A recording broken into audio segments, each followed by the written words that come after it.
Okay, so we've got a first molar we can put a clamp on. And now the premolars, those contacts might be a little tricky depending upon how sharp the marginal ridge of the class 2s is. We can come around here to the canine. Now, let's see, what clamp are we going to use?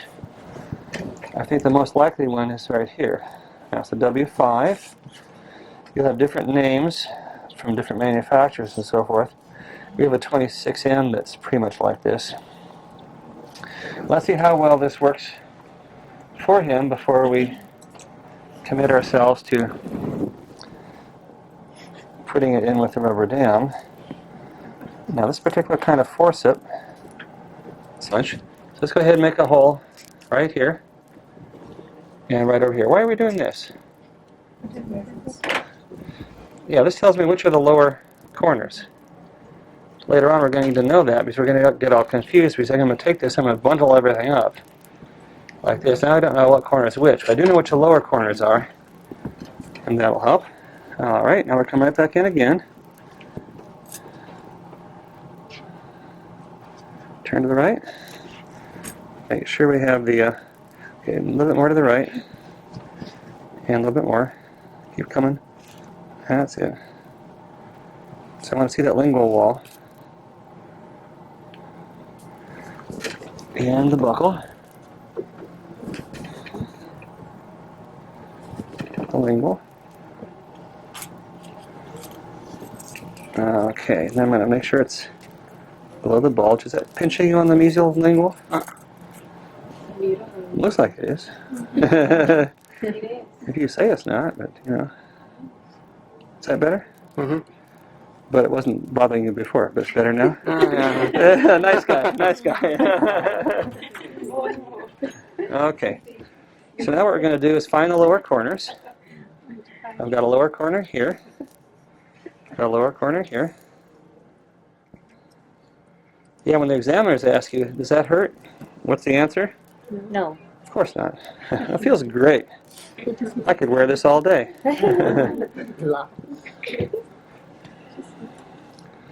You have to teach your patients how to pretend like they're not feeling an incredible pain.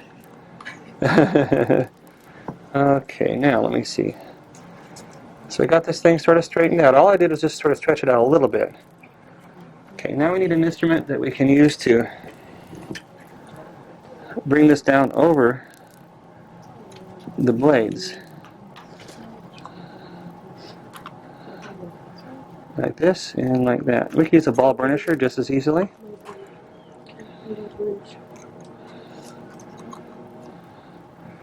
Okay, make sure it's all the way down underneath the bow to the back of that tooth and then over here. Okay, now we can kind of sort out where this next one goes. I'll turn to the right. Now every once in a while we'll get lucky and we'll be able to stretch out that rubber between the teeth and get it to actually slide down gingerly, but it very rarely happens. We can try between the first premolar and the canine, as long as we get the hole over the canine. Okay, it went down there, huh? Let's get the hole over the lateral. Try to get the slide down there. Get the hole over the central here. So if we're lucky, you stretch it and then you sort of wait. Sometimes it just sort of slowly works its way through. There it goes. It's trying. If you wait a little bit, it might just sort of wedge itself in. It'll come back and take it the rest of the way with the floss. Turn to the right a little bit. Stretch it out. It's trying. There it goes. Okay. Turn to the right a little bit more. Now, how many holes do we have left? Better have two, right? Aha. Turn to the right and stay to the right even though I push your head back. Good.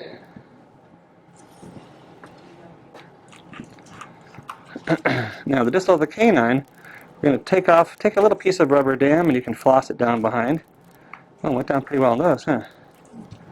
Okay, now I haven't got these down yet, but hey, basically we're home free at this point. Now, this piece of floss is a little bit short. Normally I like to wrap it around my hands, but I'm not going to need to here because we don't have to stretch it much more. Now remember these contacts with the amalgam, though. We were kind of worried about that at the beginning. Bring it over, and now watch this. I'm going to pull it toward the facial, push down on the lingual, and then pull the floss down gingivally and facially.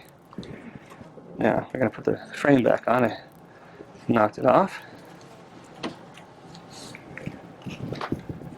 Okay. Would you double check one thing on the left side there? Are the little green lights flashing on one of those boxes as I talk? Are the green lights flashing? Good. Okay. 2 green lights. That's right and left. That sounds good. Okay, put this back on again. Okay, now come over here.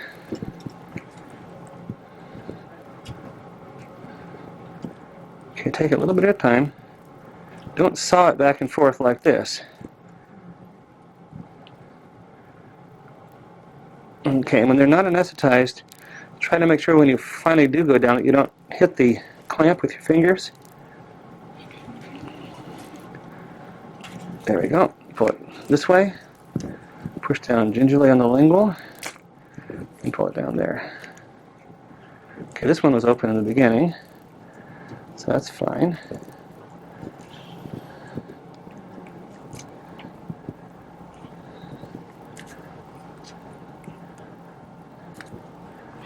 Okay, now we're in a pretty good position.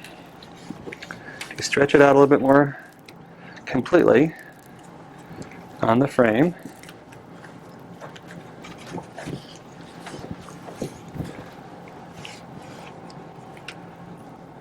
And then we can start to think about inverting it. Now for the inversion we need a sharper instrument, either an interproximal carver or a explorer would be fine, and the most important instrument is the air. Now, what do we have in the way of a sharp instrument? Maybe we should use this other kit here. I need to... Where'd the other kit go? Oh, okay. You got an explorer in there somewhere? Beautiful. Okay. Thank you. Perfect. All right. It's sharp enough so we can push down a little bit. Now let's go over here. Turn left a bit. Good. We're going to push down gingerly. And then blow the tooth dry over the area where we've got it pushed down.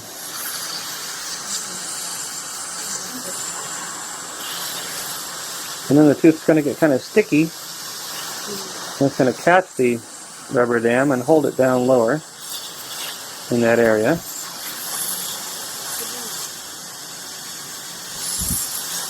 And it will help to roll it over and invert it. So you don't want to be able to see the edge of the rubber dam anywhere.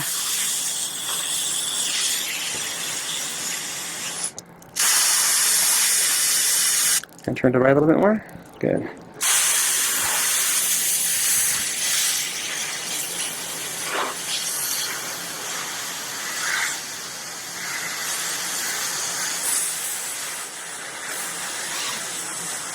Okay, now we can turn over this way. It's a little bit difficult on the upper arch, because you can't do it in the mirror and use the instrument for pushing down at the same time. So you kind of have to bend over and use direct vision. Push it down below the cingulum on each of these teeth. Not quite getting this one. Sometimes if you can't get it to quite stay the way you want, come back with the floss and floss it down in the interproximal area more. But maybe the hole's a little too big for this tooth, or that the interproximal papilla is holding it up a little bit.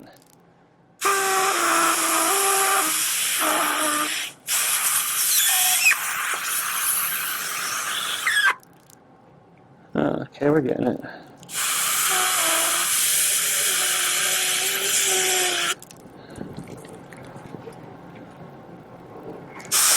Try to keep it way down over that fingering if you can.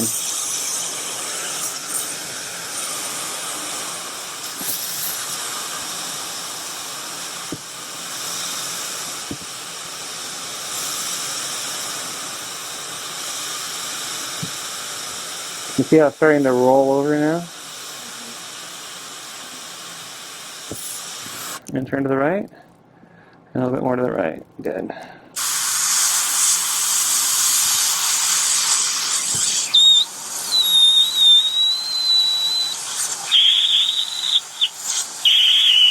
Okay, now let's take a look with the mirror.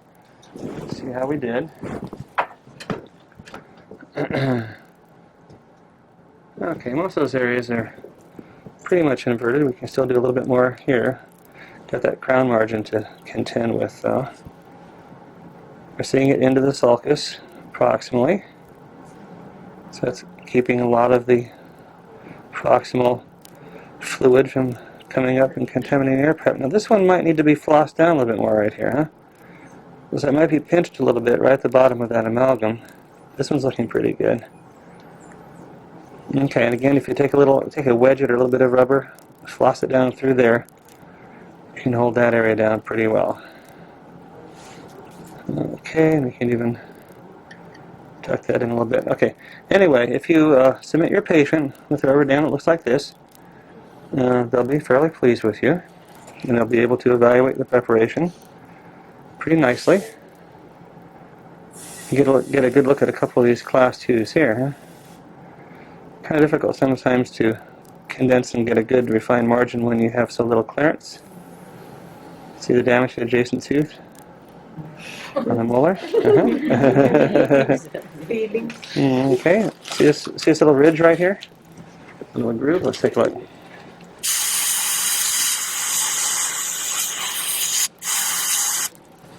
I got a couple of grooves that they didn't include in the preparation or even do a little enameloplasty. So we could be getting some recurrent decay going down into those. It's just a matter of time. Alright, anyway, that's what I want you to do as far as putting the rubber dam on. When you remove it, make sure you stretch it out. Here's what I'm going to do. I'm going to take my finger, I'm going to hold his lip down. By the way, notice how it's inverted? I'm going to hold his lip down, I'm going to stretch it out. I'm going to take some scissors and I'm going to put it underneath here. And I'm going to cut right there. I'm going to do the same thing over here. Put it underneath and cut. You know what? Why am I holding his lip down?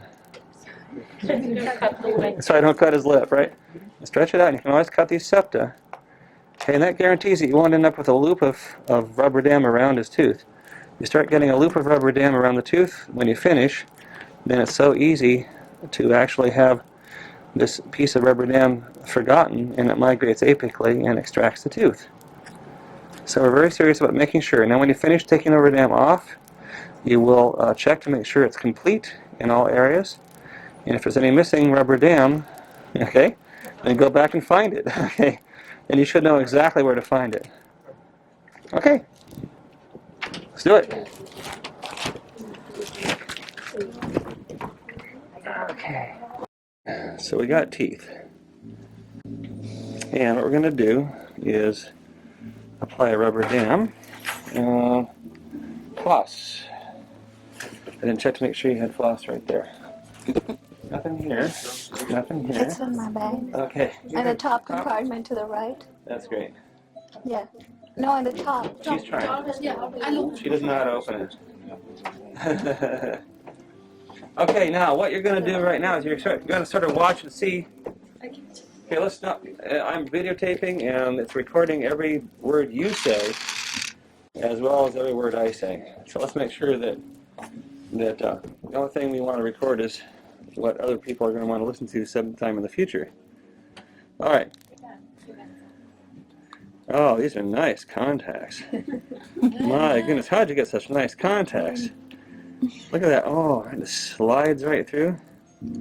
Is it too bright? No, it's okay. Is it fine on the screen? Okay. All right. So we shouldn't have too much trouble here. We might not even have to floss the rubber dam down through those contacts. Okay, that's cool. Now, Taking a contact, can I answer a question? Yep. So you have to have a contact on where you're going to make your restoration. Tell you what. On the other side. Tell you what. This is. Hold on to this for now. Hold on to that thought. I'll have to edit that out. See, I'm making an editable tape. That's okay. If it's relevant to the rubber dam immediately, then absolutely, let's talk about it. But let's just make this right now. Okay, now here's a clamp. What's your number? 26N. Okay, and that has that nice bowl shaped. So you can reach down a little bit and grab underneath the height of contour. Now let's see what she's got in the way of height of contour here. We have a ball burnisher. And there's a little bulge right there. But it's a pretty good slope in this direction. Now, on the lingual, okay, it tends to lean a little bit lingually in the gingival third, just like most teeth do.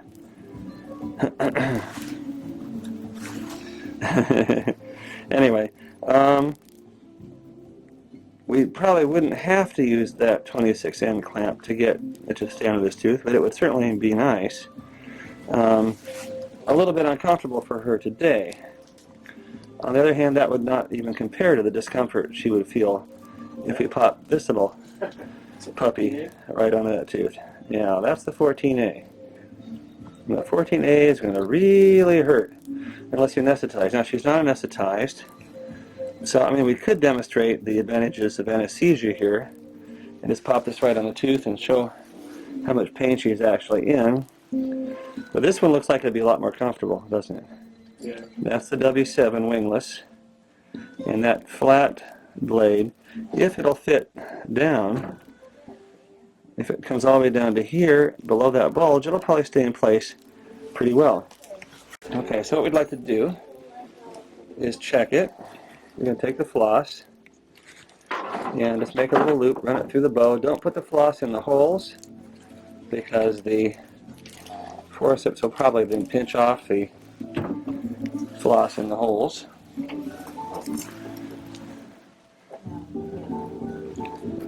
Okay, now let's just try it on. Let's see if it feels comfortable. See if it feels retentive. You want to look very carefully, make sure you're not pinching the gingiva anywhere. Sometimes we can't help it, but we'll try. Does that feel okay? Mm-hmm. That probably doesn't, does it? Mm-mm. Mesiolingual. See how that sort of dug in on the mesiolingual? Wouldn't the shape of the other one be a little bit more better for the tooth? Well, it all depends on the tooth. In this case, it's kind of hard to predict.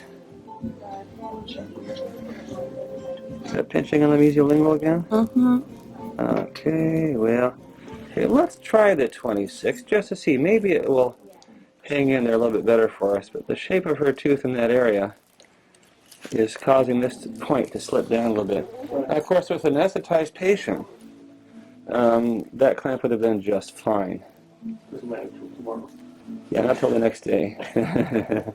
Yeah, but that wouldn't have even been that bad. That's just a little pinch there. It's not doing a whole lot of damage. But let's see how this feels. It's a little bit smaller. Might work out better, but let's just see.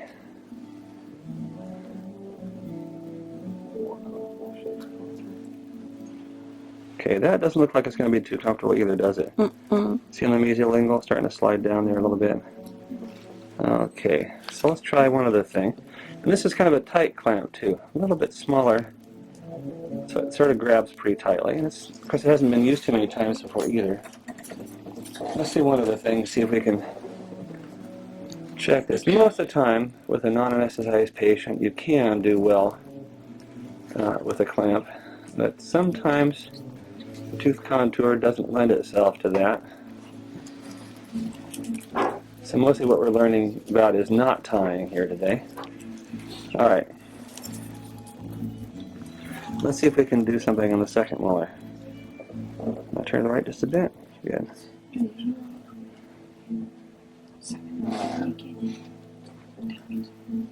Mm-hmm.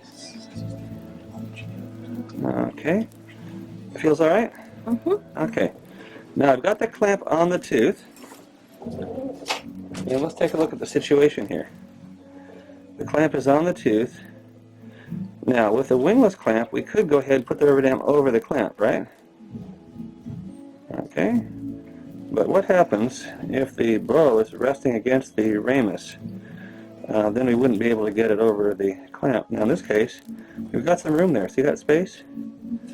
We have enough space to squeeze that rubber dam over the clamp if we wanted to. Or we could just go ahead and put the clamp and the rubber dam on at the same time. Or we could do it both ways. Well, we'll try it both ways. I'll see if I can get the clamp to go over the bow. Or sorry, the rubber dam to go over the bow. Now, the big thing is what kind of hole do we have to work with? Now, that's a pretty good size hole. These holes are, however, punched too far away from the edge. They should be about 1 inch away from the edge, and then it will tend to fit into the frame better. Now, if we want to put this hole over the bow, first of all, we have to count holes. 1, 2, 3, 1, 2, 1, 2. Well, fortunately, we did punch to the second molar. Cool. Okay. And that hole's about the biggest hole we're going to get with that particular punch. So, turn this way a little bit. Okay. What I need to do is stretch it out and try to get it over that clamp. So I got to get my fingers back like this to get it over there. And we'll try to be careful that we don't dislodge the clamp at the same time. What I'm going to do is I'm going to put it over the bow just to illustrate it. Now we have to bring it down underneath the blades in order to get it to stay on. See it sliding over that blade there? Same thing over here. Get a little bit more rubber to go behind the bow. See that? Okay, now I've lost my visibility. But we could just go ahead and take the frame at this point. And that will help us get our visibility back again. With one person, you need the frame to hold the rubber dam open so that you can feel or can see what you're doing. And don't put it on too tightly at this point, obviously, because it's not held into the clamp very well. So use rubber dam napkin underneath. Yeah, and we don't need to use it yet, though. We can just use the frame at this point to help. And we'll get the ball burnisher. We'll use the frame just to hold it open so that we can work a little bit better. Stretch it out over here. Okay, now we got it over that clamp. Now I could have put the rubber and the clamp on at the same time. That would have been fairly easy to do also. Check the patient ahead of time before we punch the rubber down. See that? What do you see here? Now what don't you see here? One premolar. You don't see one premolar, do you? Same thing over here. It's all extracted. So be careful about where you punch the rubber down. Okay? Oh, Don't punch for 2 premolars if there's only one. Oh my god. Okay, now we should be able to put a number 7 clamp on the first molar pretty easily. So we can do the upper left. That should work out pretty well. Okay, I'll go ahead and punch the holes. Use the largest hole. Now, this doesn't fit very well into the hole, does it? You have to squeeze down real hard to get it to slide over, so it's been distorted a little bit by the ravages of time. It doesn't punch completely out, does it? Now, if we pull out that piece, we may have a little edge. Big edge. Now see, it's already starting to rip a little bit in that area. That scares us a little bit. So a new punch would be a good idea here. Okay. Actually, we probably ought to go. Let's go down to this hole and do the anterior teeth. You got big holes in this one, don't you? This particular punch. Almost punched in the midline. Now it's going to be a little.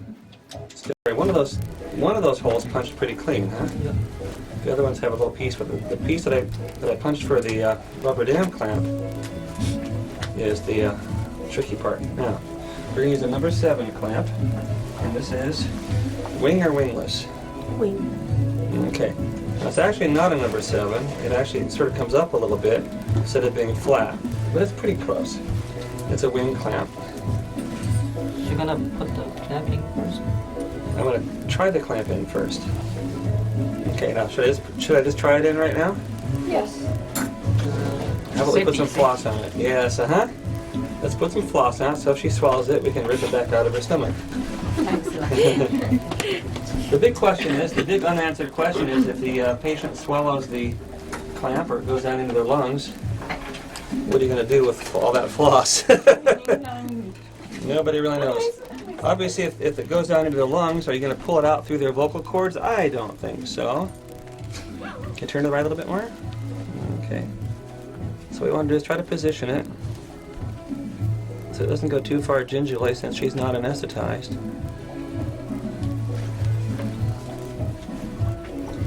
Is that okay? How about the mesial navel? Is that a little tight there against your gums?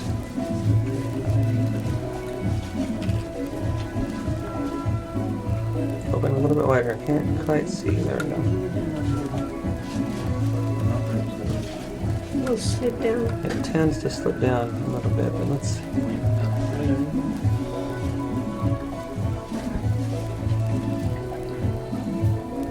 I go down a little bit further on the facial.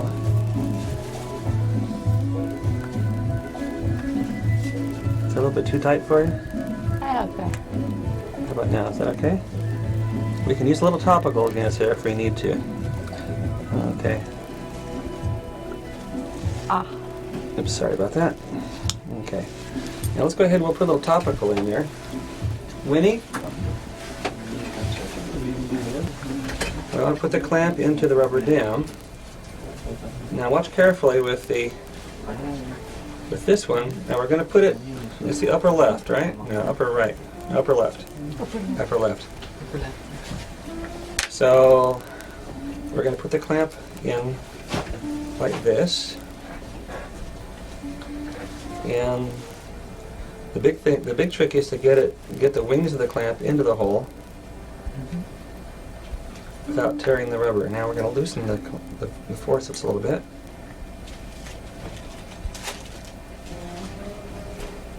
Oops, that was very easy to do, wasn't it? Okay, we didn't even have a chance there. Okay, so now we have another piece of rubber dam that's much newer and a little bit less likely to rip. We've got the clamp in place. We've got the clamp in place, and now we're ready to put it on the tooth, and we'll put it on the tooth by looking through the hole. At the same time we're putting it in. We're going to come over and we're going to look way over here with direct vision. You can't use the mirror and put the clamp in at the same time, you'll discover.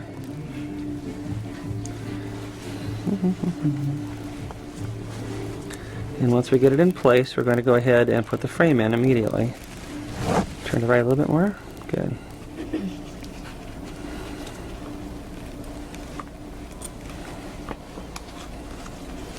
You can try to pull it a little bit toward you, a bit anteriorly. A little bit more toward me. Is that okay? So far?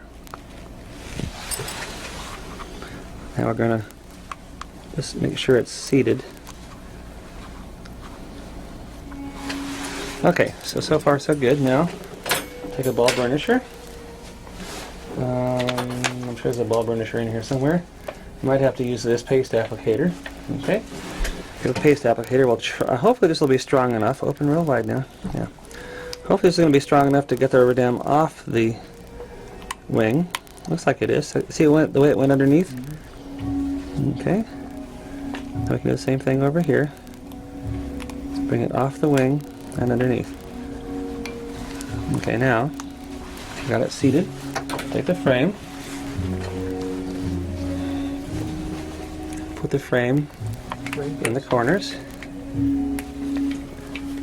Try to keep your glove from getting tied into the frame at the same time. Take each corner and just lightly put it in. We're not going to try to squeeze it in too tight. We're just using the frame at this point to keep the rubber dam corners out of our face. Okay, now let's use the mirror and determine which is the next hole and where it is. Okay, looks like the next hole is starting to get over that premolar already.